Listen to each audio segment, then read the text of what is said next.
paper magic will survive like the heat death of the universe, and will...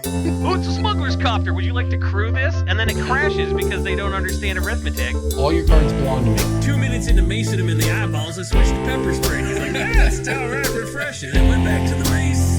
Magic is dying. I'm done. Selling everything. I might be a hoarder. And yes, I don't have the crayons or glue to explain this to you right now.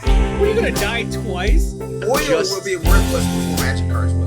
Well, okay, Dr. Man. That's Mr. Dr. Professor Jason. Hello, everybody, and welcome back to Brainstorm Nursery. I'm your host, Corbin Hostler, and we now have 4 kids between the 3 of us here on the podcast.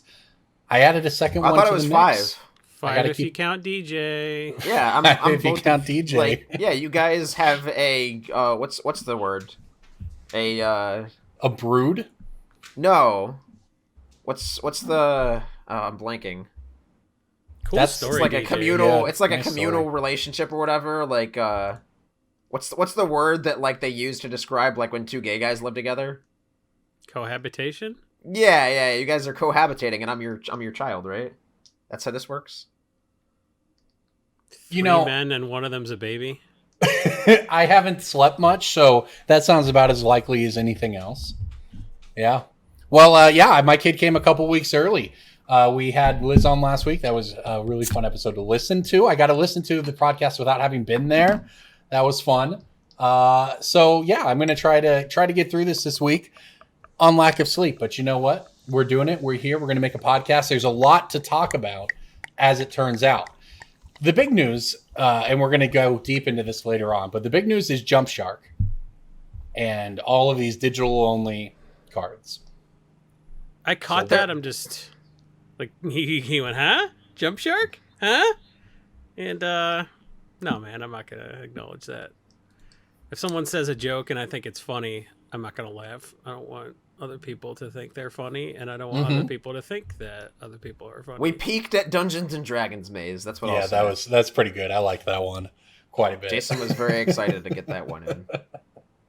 Well, But I mean, like, it's such an like the whole digital only thing is worth so much more, or not even digital only, the digital only cards or whatever. That entire situation is worth so much more than a tweet. Like any thread that doesn't end with like /64 is giving it a disservice in terms of like how much implication it has towards the game as a whole and just game design as an industry and like just everything. There's so much to unpack that is it's not containable within a single like episode of this podcast. But... Yeah, it's a game changer for sure. We're going to get to it, and we want to make sure we have plenty of time. But first, we do want to kind of tie up, some updated information here, tie a bow on something we brought up a while back, which is the upcoming Channel Fireball Marketplace.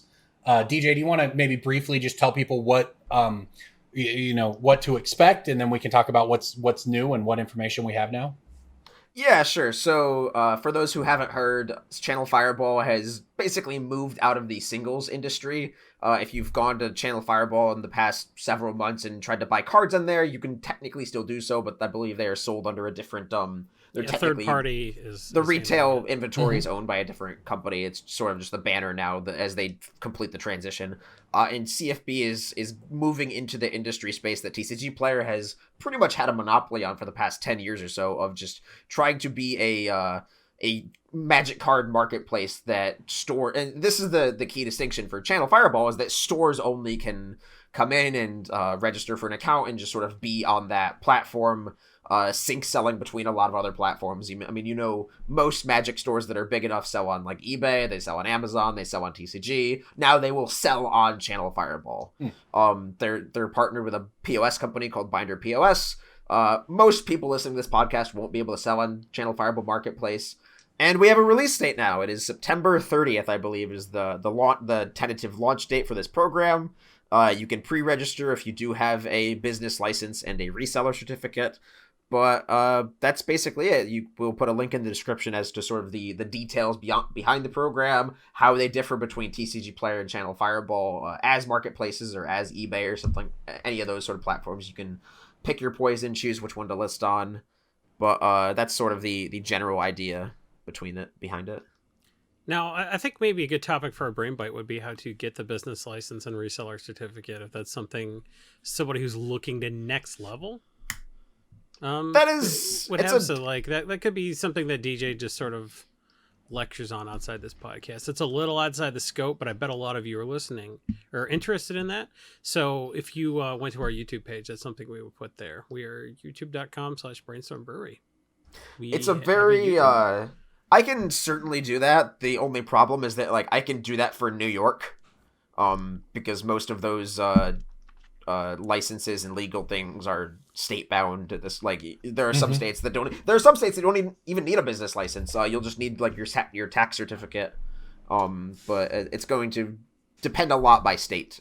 But I think going through the pros and cons of even like bothering, I think is worthwhile. For sure. Yeah, this is a big move, for sure. It's going to be very interesting. There's a lot of new stuff coming down the pipe. It seems like I'm not going to say get out of the pandemic because unfortunately that's not happening. But as we move into the future and stores and everybody tries to figure out a path forward, this is a big one. This is going to be very interesting. I am personally very excited to try selling on CFB. Because there are certain downsides to TCG Player, but that's a whole can of worms. Well, and in general, just competition's healthy. TCG Player maybe they're in a position where they're too big to fail at this point. But at the same time, if they have any pressure to improve their services for either the buying or the selling in, because Channel Fireball is there to pressure them to do so, that's a win for everyone involved. So it's going to be... It's a big swing from CFB, and we'll see if it lands. One segment, however, that I know always lands is Breaking Bulk. Breaking Bulk time. Breaking Bulk time. Break. Oh, yeah, Breaking Bulk. There's so much good stuff. It's a pick. Breaking Bulk. The end. How dare you take my segues from me? That I cultivated an art form last week. Did you? I built something up for you from the ground up. Did you? We started on episode 450-ish without Corbin Hostler with nothing. And now you come in here and break my segue, just like the Segway CEO who broke everything falling off a cliff. Body. Just like we're going to break this bulk. I have a Future Sight Red Uncommon. Simian Spirit Guide. It's not that, because that's Planar Chaos, but You're right, I mean... You're right. Treasonous Ogre. Same block. Treasonous Ogre was Conspiracy. Yeah, probably. Okay. So what's a red... the thing? Oh, to that... What was the thing I was thinking of? The imp that you can replay? I know what you're referring to. It is Cosmic Larva. It is not Cars... Isn't that Mirrodin? That's no, Cosmic Larva is like an Odyssey rare. Then I'm thinking of, isn't there some kind of time or a time spiral block? I don't know if it's Future Sight or not. I thought there was some kind of, I can picture the art on it. I don't know, but it's clearly not that. It's not a creature. It's not a creature. See, this is why I unbanned Future Sight. Haze of Rage. It is Haze of Rage. Good job. Ooh, I played that. Haze of Rage is a 1 and a red sorcery with buyback 2 and Storm. Future Sight, again, just like how Time Spiral Remastered, just how sort of like Modern Horizons 1 and 2, they were an opportunity for designers to just sort of mix and match keywords that don't normally get to play together. It has buyback and Storm, so if you have a lot of mana, you can give your creatures very, very high amounts of power. This card does not have any reprints, so it is roughly like 75 cents or so. You could probably list them for $1 and get away with it, or buy list them for quarters, 50 cents, that kind of thing. But Future Sight Bulk is often very much picked over. The Simian Spirit Guides of Future Sight, as Corbin would find, are usually picked out, sort of like the Psychotrope Thalids, that kind of stuff. It's usually gone. But Haze of Rage is one that usually gets left behind. Yeah, I actually broke, not that this is that much of an achievement, but I broke Magic Online with that card back in the day because it was a Mighty Modern episode where I came up with some crazy mono red Storm list that made lots of mana by making tokens. Yeah, it's like the Avacyn Restore card that like makes 3 humans or whatever, and then you battle him and such and such. It was a Battle Him deck. Yeah, I didn't play Thatcher's Revolt, which is what you're thinking of, but it was a Battle Him deck, and then I'd kill people with Burn at the Stake or Haze of Rage. It was quite a bit of fun, I'll say that. Yeah, that's a good one for sure. People used to play Aether Membrane in EDH. Remember that? Remember I first started EDH and people were playing Fog Bank, and you're like, oh man, how am I going to deal with Fog Bank? Aether Membrane is what I was thinking about when I said Cosmic. That thing Marvel, blocks by the way. all day. How am I going to deal with Fog Bank? And then you just couldn't. Yeah. I remember Guard Gomazoa. Yeah. That was one more mana, but it dealt 1 damage, I believe. And it shuffled their creature to the deck or something? Mm-hmm. No, that's regular Gomazoa. Guard Gomazoa is Fog Bank with +1/+1. Oh, And nice. it deals damage. Those are those old breaking bulks that are, no longer breaking bulks. There you go. Rip All right. in peace to my favorite breaking bulk that is no longer a breaking bulk is Talus Paladin, or not Talus Paladin, Kazandu Blade Master, that one. I picked Jesus. so many Oh no, Kazandu that's Blade not a Masters back in the pick. day. The double white card? Last I checked. Oh, that card's so good. That's sad. It's Yeah. a 1/1 for 2 if you don't have allies. I hit some perimeter captains the other day when I was sorting some bulk, and that one made me a little nostalgic too. It's like an 0/3 for 1 that whenever a creature with defender blocked, you gain life or something. That one like got reprinted a bunch though. Did it? Yeah, that was a cool one back in the day. You know what else got reprinted a bunch? A blue card that is uncommon. How many times was it uncommon? It was uncommon twice and common twice. Whew. And its first printing was Urza's Saga. Is it Fog Bank? It's not Fog Bank, because that was never common. It went from uncommon to unplayable. The life and times of the bank. Yeah, Fog Bank was Urza's Saga. You got the right set, but you got the wrong creature.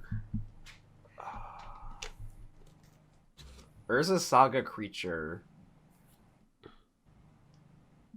Uncommon. Which knickknack of Urza's is that, Jason? It's Urza's Gears. Urza's Gears. Do you know what set Gaia's Cradle is from? Figure it out. Like, It's the saga of Corbin refusing, despite picking. Well, I can no. So like I can kind of understand mixing Destiny and Legacy, right? Like that one's like, yeah, sure, I don't know. I can't think of an immediate card off the top of my head. But like Saga has Gaia's Cradle. Look, man, I just want to know you if can Jason... look at a Gaia's Cradle and be like, oh yeah, that's from Urza's Saga, because the packs are worth a lot more. Like, I know what they are. It's just Okay, way... so it's- I No, learned the, them one way, and I wanted to see if Jason knew what it was. it's the He did. Predator handshake meme, and on one side it says modern players, and the other side it says Corbin at Breaking Bulk, and in the middle it says Urza's Saga should be banned. That's pretty good, Jason. I like describing memes. It's a trick DJ taught me. it works. It's very good. It's also very good video content because then the editor can like slowly piece it together as you describe it. Yeah, now you're talking. I don't have any idea what this card is, by the way. I'm thinking. You're gonna feel like a complete dumbass when I tell you what it is. though. Maybe. I got It's Haze of been Rage. printed batting 4 above times, average. 5 if you count Plane Chase Anthology. It It's was a- common in Eternal Masters and Battle Bond. And this is a It was blue... uncommon in Wonder. Battle Bond. I Yeah, apologize. Wonder. So it was Yeah. only Wonder. common in Eternal Masters. Oh. Wonder. No. It has No, flying. It doesn't grant flying. Wonder wasn't Urza's Saga. So it's an Eternal Masters blue common that's a pick that was in Urza Saga, huh? Yep. Yeah, I'm Plane gonna feel Chase 2012, Plane Chase Anthology. It was in the it's the Drake, the Untappy Drake. Peregrine Peregrine Drake, Oh, when okay. enters the battlefield on tap up to 5 lands. This card. Man, I literally picked some of those from Plane Chase last night. I should have got that one. Yeah, I should have got that way earlier. Well, I was vague for a reason. I don't know. No, I you told were it was vague. a That was a saga, good- that was a I good one. wasn't. Yeah. Yeah, I told you it was. Whatever. That's a good one. It's a good one, and it's over $2, and it's got 5 printings. It also That's got banned in so Pauper, which made it like crash hard. But then people realized that it's playable in formats that aren't Pauper. It turns out it's just like one of the best blue combo pieces in Commander. Is it? Peregrine Drake? I mean, it's doesn't a it long double list, as... like doesn't it like it's your second Palinchron, right? like there's a long list of Goes dumb infinite with combo Deadeye? pieces in It Commander. goes but- infinite with yeah. Deadeye. Yeah. All right. Yeah. All right, I got an easy one, I think, for you guys. It's a Dragons of Tarkir rare that has downshifted in later printings. Dragon Tempest. It is Dragon Tempest. I thought it was an easy one, but I also thought it's worth calling attention to. This is actually one of those cards I put in my spec box back in the day when it was bulk. Yes. Yeah, it was like 50 cents coming out of Dragons of Tarkir. And I think we went on this podcast and literally said, Do you think they're going to do dragons again at some point? I think it'll go up. And then it got downshifted and reprinted. It was an Iconic Masters at Uncommon. It was an IMA, then C17 back to back. But you know what? It's rebounded like crazy. So, yeah, this was literal a bulk Uncommon. This was market price 7 cents back when it was printed in Iconic Masters, and now it's over $3. So Iconic Masters was like took so much heat for no reason. Like, that set was fire. It was so good, but everybody had set their expectations to the moon. Yeah. So then when they previewed all the cards, people were so mad because it didn't have like very specific visions of what their iconic cards were. Like Demonic Tutor and Birds of Paradise were like the big quote misses, but it had so much other good stuff, and like it was just such a fire set that got crapped on. Aether Vial, Mana Drain, Avacyn, Necropotence, all the Praetors. Yeah, Consecrated Sphinx. It's crazy. There's 10, 15 cards. Lightning Helix, Swords of Plowshares. Windfall. Yeah, I mean, just looking at the uncommons, by the way, there's also $16 Mishra's Baubles. How about that? That set was fire. Yeah, $16 Mishra's Baubles. I wonder what that's done to the EV of Iconic Masters. Jeez. Yeah, that's a good one. I mean, I understand that was a lot of, at that time, people were upset about the master sets just getting more and more expensive and getting less and less valuable. But IMA was like less expensive. That was the thing, because they printed a ton of it. That was like super overprinted, quote unquote, and like it was therefore cheaper for distributors were trying to just like shovel it just like out of the like. I mean, as long as we're on the meme describing train, like the SpongeBob meme where they have the free money stand and like, here you go, like the colored Krabby Patty one, like they were giving IMA away basically compared to regular sets, and people were like, man, it doesn't have Demonic Tutor. Well, everyone was hung up on MSRP, if I recall, because MSRP hadn't yet been killed, right? Back then? I think that might be part of it, yeah. Yeah, it was around that time anyway. It's pronounced Misurp. Misurp, my bad. Msurp. All right, let's move on to some pretty big news here. Magic's coming out with its own syrup called Misurp. Misurp. I think this arena stuff has the potential to really be a game changer. You know, let's start with the basics here. They're coming out with a jumpstart set for arena, which is really just historic anthologies 12. What is jumpstart giving you? Nothing. Like I said, it's historic anthologies 12. Only instead of releasing a ton of cards directly into historic that you have to buy directly, now you get to do a little jump. But is it set up to be drafted? Well, it's jumpstart, right? So you get you sign up for the event, you give them your gems or your gold, and then you get two random thing, and then you play against somebody else. All right. Yep. I mean, it's a more enjoyable, fun way. It's an event. That's the kind of stuff you do want on Arena, but essentially it's kind of just a smoke screen for we're releasing all these digital-only cards into historic. I like to open Jumpstart packs and play them in paper, but I don't know if I want to trifle with that on Arena. But you're going to have to, unless you just want to spend a bunch of wild cards if you want to play historic. It's wild. It just seems like a lot of effort to get a set up to play Jumpstart versus just reprinting some cards.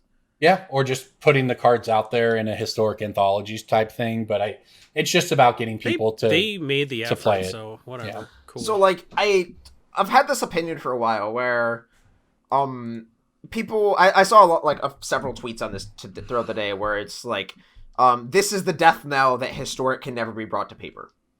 And my initial response to this is and sort of always has been like, well, there was never any intent for that. I don't know how you could have thought that, because like historic is such like a weirdly like you can't sit down in LGS and be like, so here's what's legal in historic in 3 minutes or less. Like you can't do that. That's not a correct. There's no way to describe what's legal to format in 3 minutes less. And then, like, the more I thought about that and the more I just stewed with that opinion in my head, I just developed this own counter argument of, like, how do you describe what's legal in modern nowadays in 3 minutes or less?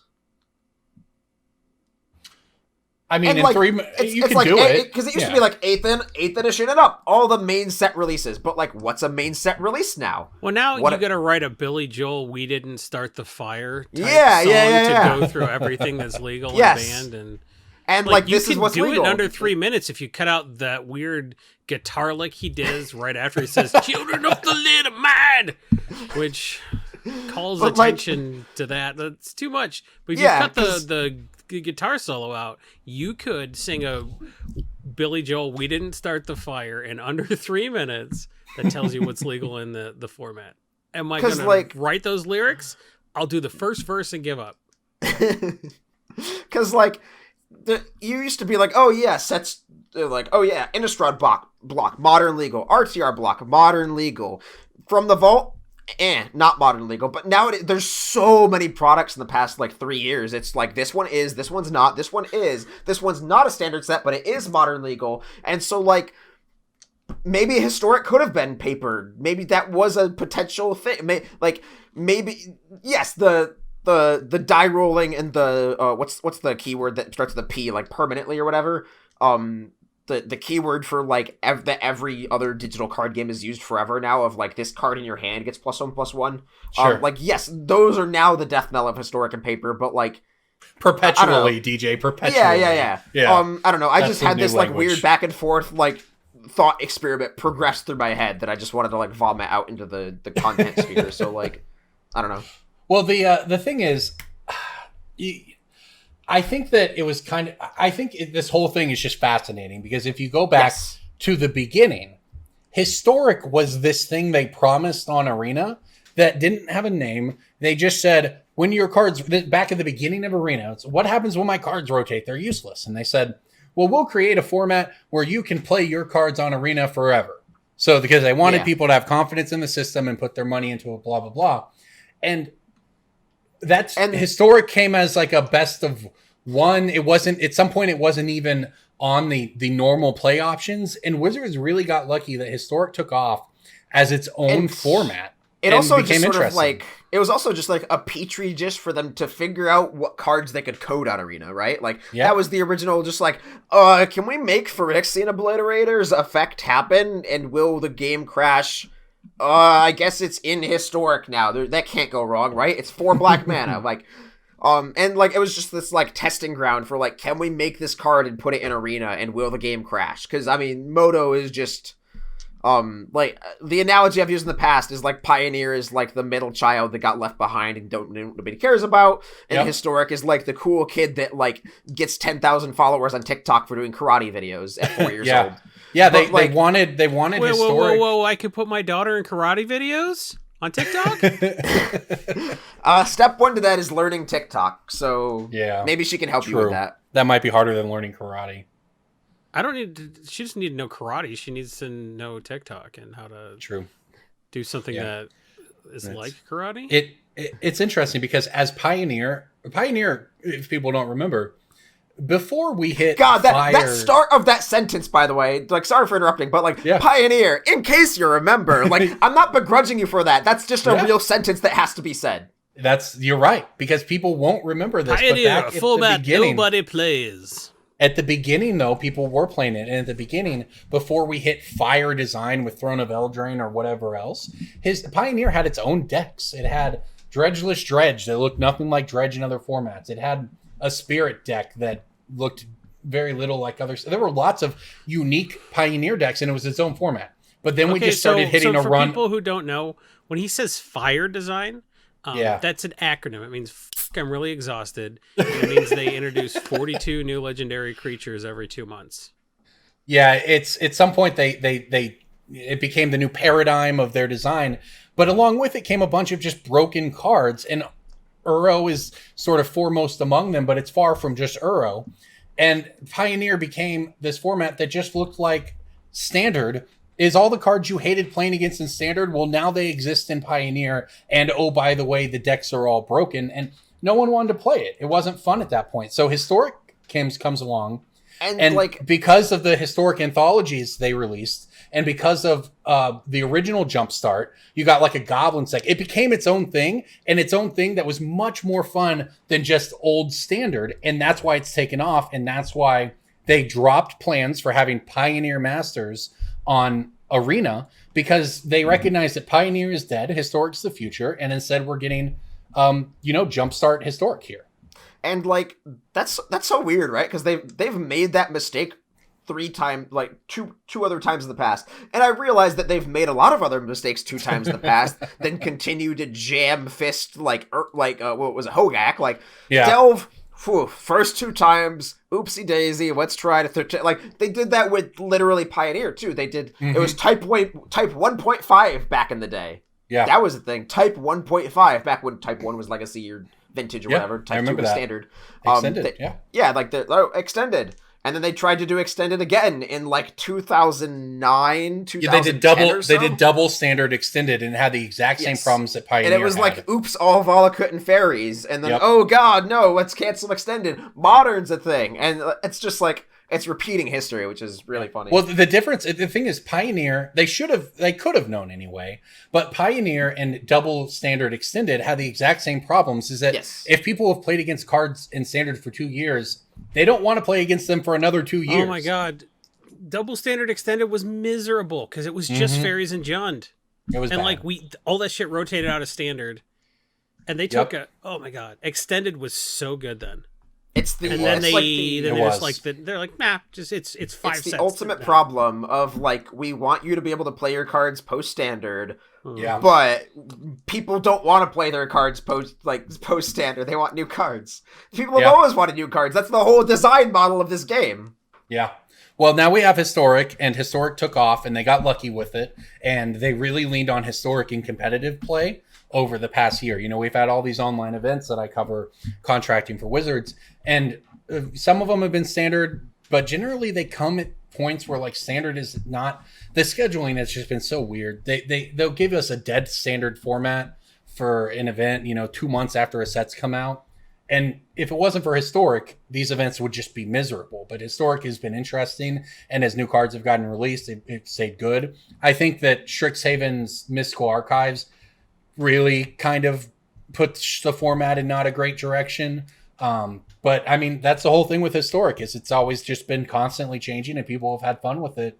And this is the next step in that. So let's talk about what we're looking at here with this new stuff. So, there's Davriel, I believe, is the Planeswalker that was spoiled, where you can digital only mechanics. The -2 on this Planeswalker is accept one of Davriel's offers, then accept one of Davriel's conditions. And there are 1, 2, 3, 4, 5, 6, 7, 8 offers, and 1, 2, 3, 4, 5, 6, 7, 8 conditions. So that's not something you can really do in paper. Right, I mean, this is Invoke from Legends of Runeterra, who are unfamiliar with that game, but like, there's just a mechanic in that game called Invoke, and it's when this happens, you pick from a pool of X cards and put that card in your hand. It's like, you can invoke something that costs 3 or less, and there's 2 cards at each CMC, so that means like you have a roughly 50% chance to hit. So like, you can make decisions based around potential RNG or potential outcomes. And like, the fact that they made a Planeswalker for this is like, number one, it's necessary. Like you that's your game, that's your icon of like what your product is. But it's also really miserable from like some level of player experience. Michael Caffrey did a really good Twitter thread on this, but like, we've said those who remember back in the day, like a lot this cast, but like those who remember 2015. Magic 2015, the core set, they had that big Garruk avatar Planeswalker thing. It's just like a battle against Garruk at your local pre-release, and one person would be Garruk, and they just have this big Planeswalker card. That they were going for an experience at the pre-release. Yeah. And like that card is for sale. Like you can buy that card, and it still exists, and it's an oversized card. And the number of people who buy that card on Amazon and think it's a real card that you can put in your Magic deck, who are then sorely disappointed, is very high. Like Michael Caffrey showed like a bunch of screenshots of people who were like, I thought this was a real card, I should have read the description. And like, yes, you can blame players for that to some extent. You can say, should have read the fine print, should have, like, that's still a negative player experience, and you don't want negative player experiences in your game. So when people go to Google Davrio Planeswalker buy, like there is some negative connotation to that happens in the paper market, is what I'm saying. Yeah, it's so there's just so many different ways to tackle this. But let's start with this. Are you all in favor of this is a fundamental change in the game, in that the formats you play online are going to be wholly separate from the I say the formats. The card pool available to you on Arena is wholly separate from the card pool available to you in paper because of this. Is that a good or bad thing for the game? Because a lot of people on social media, at least, seem to be very outspoken against it. What do you guys think? I only have so much bandwidth for caring. Yeah. And like it's so consumed by Twitter drama that Yep. no, like I mean this doesn't really affect me. So Right, yeah. As a financier or as a player, so it's so far outside of the sphere of what I give a shit about that like it's tough, but like it's worth talking about because like it affects the game. Yes. But No, I fully understand that. I personally don't know what I can contribute. Yeah, well, look, that's a completely reasonable response, right? Because I think that is a position that is perfectly acceptable to hold, is that this doesn't matter to me. Not everything's for everybody, and this just doesn't matter to me. Yeah, and it matters on like a tangential like scale of it matters to the game, therefore it matters to this part of the game. Like it matters from a macro level, but I totally get that. And I mean, my response was going to be similar. Like Corbin asked, "How do you feel about this, positive or negative?" And I'm undecided. I have heard a lot of very valuable positive arguments in favor for it. In that like this has the capability to grow Arena to its own full potential, because prior to this, Arena was restricted. Legends of Runeterra and Hearthstone have these crazy mechanics that let you do really cool things of like, create 6 clones of this card in your deck, and that's so many archetypes you can build, and like there's just the design space for a card game that is not restricted by physical requirements. Give us is so as high. one Jaguar. Reprint it. The Chandelar card. And like the design's potential is so high for Arena, and just like what you can do with Magic, and that because Magic has always been this sort of unbound game, and like there's a lot of card games out there where it's like you can have X number of stuff in play and that's it, because we're a mobile game. Like the mobile game being involved in design has just like been this core identity for the past. There's a hard cap to that sort of stuff. Yeah, you don't want to have players Selesnya token commander deck on mobile. It just doesn't make sense. Yeah. But like, so Magic's always been in that design space of like you can have 85 tokens and 96 enchantments in play. The counterweight to that being like you can't have cards that buff cards in your hand. And so this is Arena just fully taking off that rocket ship to meet up with the billionaires in space of like Arena can do anything now. It can buff cards in your hand and in your deck and do all the regular things Magic does, while leaving the rest of the peasant Magic paper on the ground in this metaphor of like, what are the paper players going to do? But like there's always been this translation of when people play Arena, they do play paper. They do want to collect physical cards and play with their friends like dinosaurs. Like that's been proven to happen with duels, with Arena, with all these other experimental programs Magic has made. So like there are, like I said at the start of the podcast, there's like 6 hours worth of just like content for this entire whole thing. And like I don't have this is bad hot take or this is great hot take. It's just so deep. And this dovetails kind of nicely into the Q2 revenue report, where their profits are up 118% over this Q2 2020. So as much as everyone's like, wow, Magic is going gangbusters in quarantine, not that Q2 2020 was great, because that was right like at the beginning of everyone's like, I need toilet paper. It's all secret layers. Yeah. So paper's way up. So yeah, I mean, as much as like all this Arena only stuff is like a thing, can they destroy paper Magic with just controversial decisions? Or No. would it take something a little more deliberate and focused to bring paper down at this point? Like, I think they can make the game die over 5 years with a lot of bad decisions, but I don't think they can murder Magic overnight with one bad one.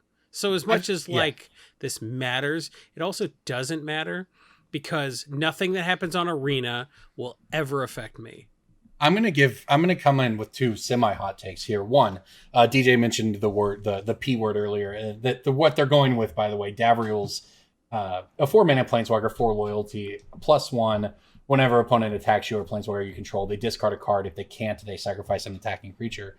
The -2 is the conditions and the offers. Wait, what was and the the P -3 is target creature perpetually gets -3/-3. And I have to say, I feel like that's what counters are. So Well, no, I like, don't this is- No, like this is a next creature- game, they played against a different person and they summon it and it dies. it's perpetually Perpetually No, is like, but, yes, like, forever. That means the creature gets -3/-3 while it's in the graveyard, so you can't reanimate it.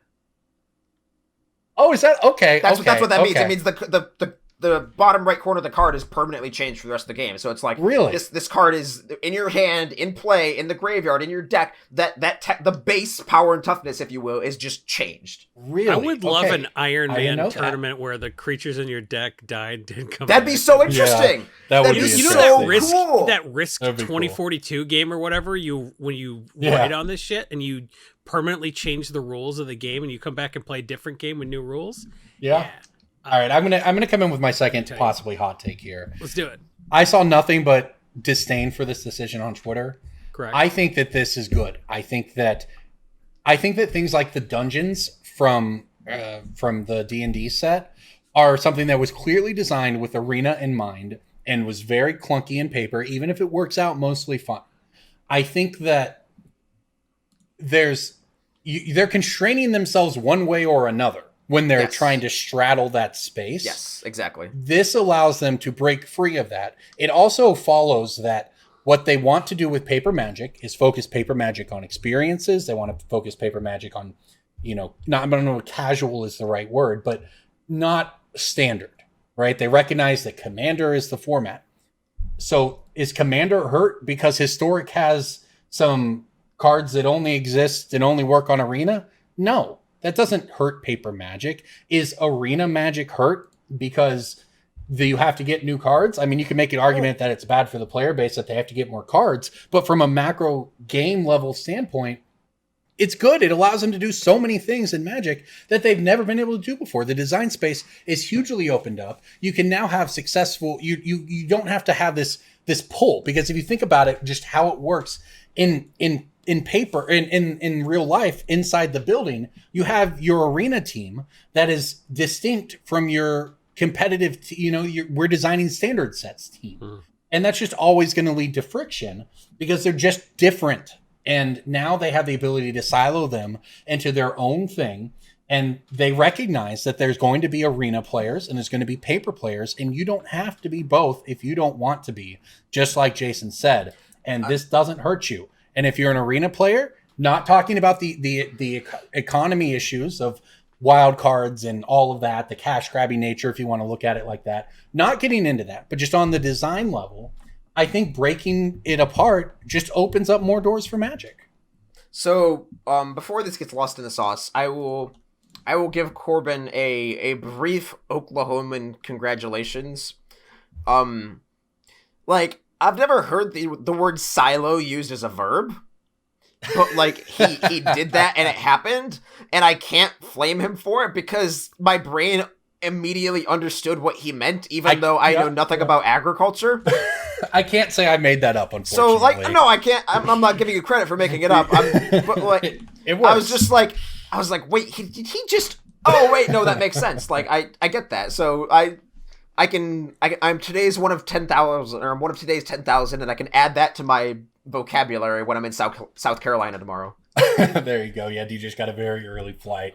So that's where we're at on that. I mean, we can look at the economy side of things and talk about how they're putting so many cards at once into it, and how the jump startiness of it it's just At some level, it's a cash grab because you're just going to have a bunch of these cards. And as an Arena player, it's going to be painful.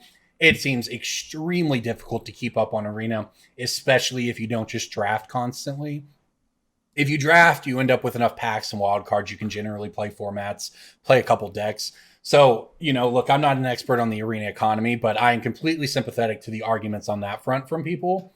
But I just think if we take a step back and look at it, this is not, on the whole, this is just going to open up more doors. And I can't say that that's a bad thing for the game, which rising tide lifts all boats. Well, I don't want to, the term devil's advocate isn't great, but I mean, and I mentioned before that I'm not sort of picking a side here in this, but to bring it sort of like a paper commander perspective and sort of like referencing the thing I said earlier, like there will be players who want to play Davrio in their commander deck.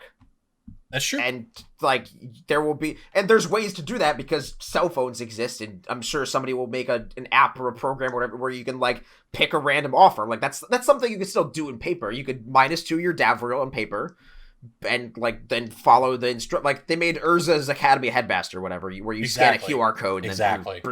But like there will be people on EDH Rec who want to. They're like Davrio, it's not showing up. Like. You're right. We are going to have to. Well, look, think about what the next step is there. If a card or a design proves super popular on Arena from one of these things, guess what's coming next? Secret Lair Arena cards that have some special thing that allows you to.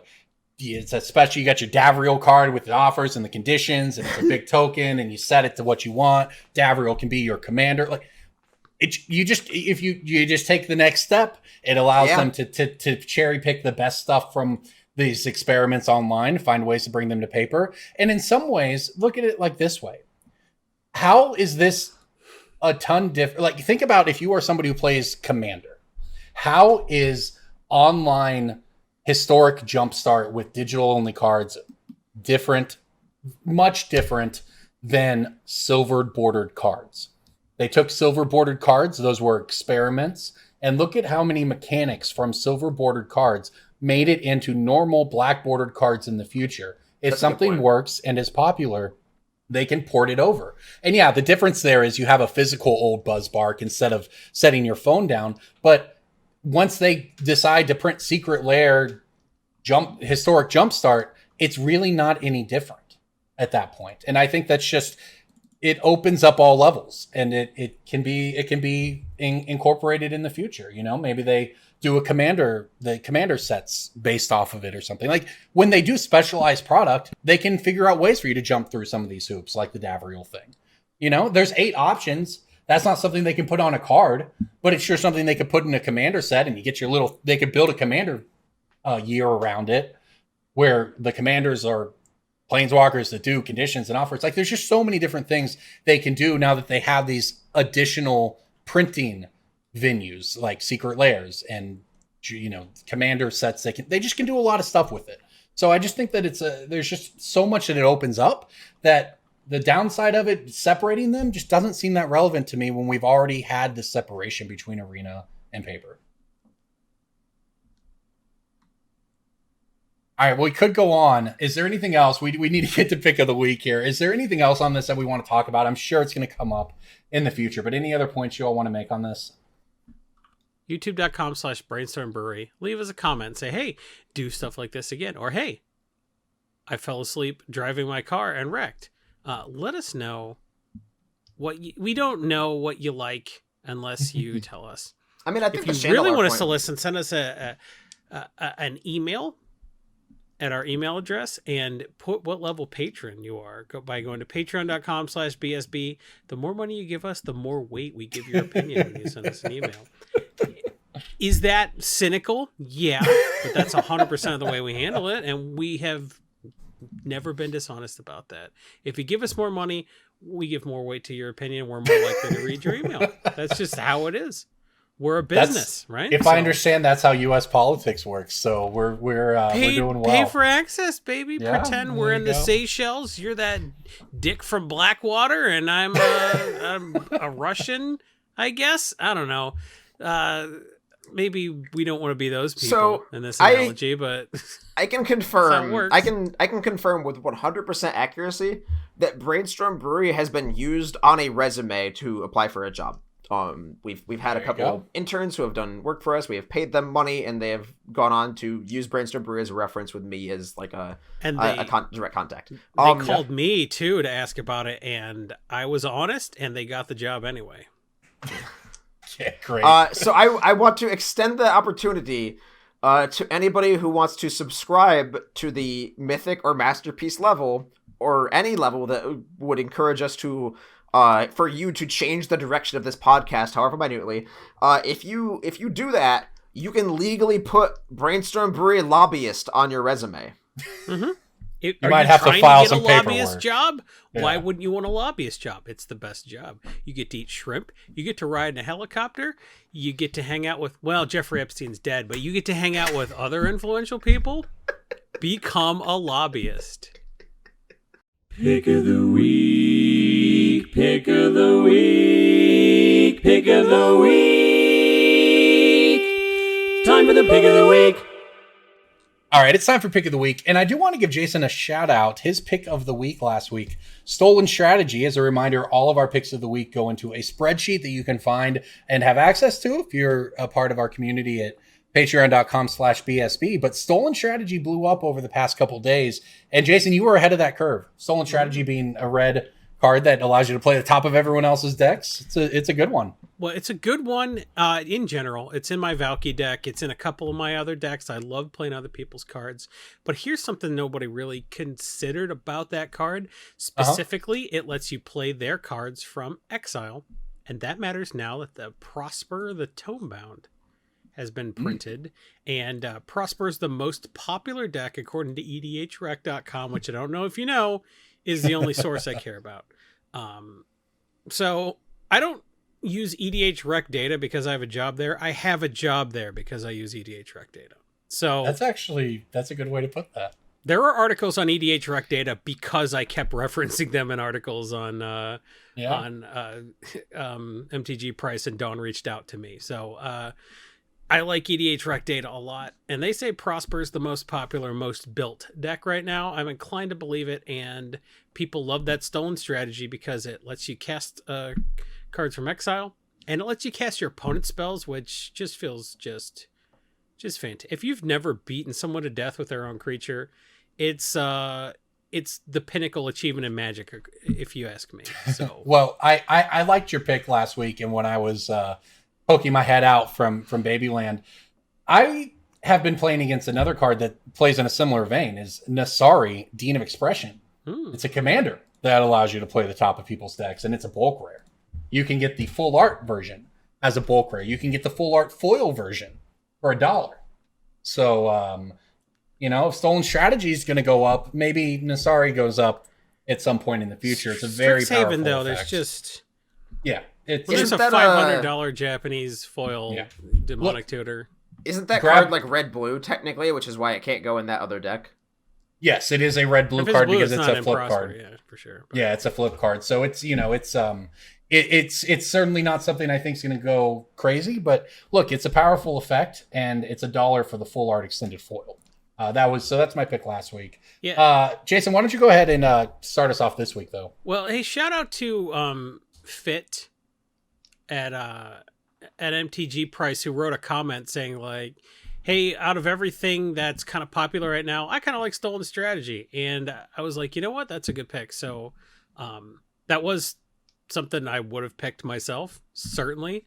But shout out to Fit for calling it before I did. So that's a good community of people making good observations based on what is getting played per EDHREC data. And since we're talking about Prosper, another card that I think could be prosperous is Uba Mask from Champions of Kamigawa. Uba Mask lets you play stuff from exile. If a player would draw a card, they remove it from the game face up, and they can play cards they remove from the game with Uba Mask. So you don't have a hand, Mm-hmm. Uba Mask is a card that, like, was getting played a lot in Vintage because like you don't have a hand and then you Bazaar and you're like, I don't care, I don't have a hand to discard. So Ubamask was getting played before, and I was kind of like, that could do something. I bought a bunch, and then never really did anything, so I sold them all for like nothing. And I wish I'd been too lazy to sell them because Ubamask is gettable under $5, and it will not stay under $5 for long. It's an old card. It's from Champions of Kamigawa, which, despite coming out when I was in college, apparently was a long time ago. I don't want to do the mental math on like what if college was a long time ago. Am I old? No, I'm not old. You're only as young as you feel, and I feel like an 18-year-old whose back hurts. 2004 that came out, by the way. He didn't need to fuck me up with numbers. Pretty soon, people who were born after that set was released will be 18. They will be adults. I just thought you should know. I'm just trying to help out. I'm going to follow up. That's a with real my bummer. pick here. Hey, buy Uba masks. As far as you know, they're on the reserved list. Can I say that? Probably not, right? I can't just lie about A, Champions of Kamigawa on the something reserve people list. could rely on to make a financial decision, and B, something someone could look up. Yeah. Uba Mask is on the double secret reserve list, never going to be a mystery booster card. So There you go. I'm going to go with a more recent one, and this follows along with my Breaking Bulk from earlier. We talked about Dragon Tempest, because when it was bulk, we said, hey, people like dragons. This isn't going to be bulk for long. Well, you know what else people like? It's angels. And a Righteous Valkyrie is a 3-mana 2/4 flyer from Kaldheim. Whenever another angel cleric enters battlefield under your control, gain life equal to its toughness. As long as you have 7 life more than your starting life total, your creatures get +2/+2, which is huge. This is a part of decks in Historic. This is a part of decks I've seen floating around in Modern. Some of these life gain type angels can really come into a nice little shell and be competitive. And Righteous Valkyrie is about $3 right now. You can get the full art foil of it for $5. And look, I mean, it's obviously not a bulk rare buy-in, but it's a very powerful card, in addition to hitting all the right notes for your casual and or Commander Angel tribal decks. So I'm a big fan of that, of looking at some of the recent cards that I think, we don't want to forget about before we hit rotation and hit a whole new slew of Magic products. Can I just say that, like... No. Over the past... Okay. Well, have a good night, guy. And then the outro music. But anyway, like... Over the past 2 years, did anyone else just like forget rotation is a thing that happens in Magic? Like that used to be the thing. That used to be like the big thing every year. It was like rotation. That was like the big thing, and now it's just like almost an afterthought. They already rotated Arena essentially. You have they put up the standard 2022 queues, but they wouldn't put up the best of 3 queues for it, so that people would just completely stop playing current standard. But from what I understand, there's been quite a push to just rotate standard early, because everyone is tired of the same Eldraine cards that they've been staring at for 2 years, and they just want them to rotate standard early on Arena, because... And that's like the wildest thing, is that like 30% of Eldraine is banned, but people are still complaining about Eldraine cards. It's a lot of the format. Honestly, it's a lot. It just makes the backbone backbone of almost every deck. For so long. You're like, you remember a set was legal for a year and then it disappeared? Well, Throne of Eldraine is gonna persist to the ends of until people forget the fairy tales upon which they're based. If you believe in Throne of Eldraine, clap your hands and it'll be legal and standard for another year. Throne of Eldraine forever and ever. Neon, Tokyo, Kamigawa, and Throne of Eldraine together in Historic. We'll do it for 1,000 years. It is unfortunate. Forever. It's unfortunate that the most broken set they've made came at the very beginning of rotation, right? Because rotation happened when Eldraine came in. So it's literally going to be around for 2 years, as opposed to if it came out 3 sets later, would be around for 14 months or whatever. Hey idiots, so we give you a 0 mana yeah. ponder. How would you like this for 4 years? All right, my pick of the week is actually a modern one, which I don't normally pick. I'm not somebody who keeps their finger on the pulse of the modern metagame, but I am somebody who keeps the finger on the pulse of pricing my own inventory.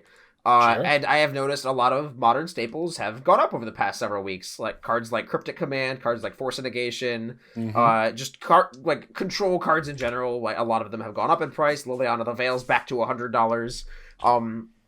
And there's one card that has sort of been lagging behind, and I didn't know why. I'm not somebody who knows exactly what deck lists are like at this point. I only parse that just based on what I sell.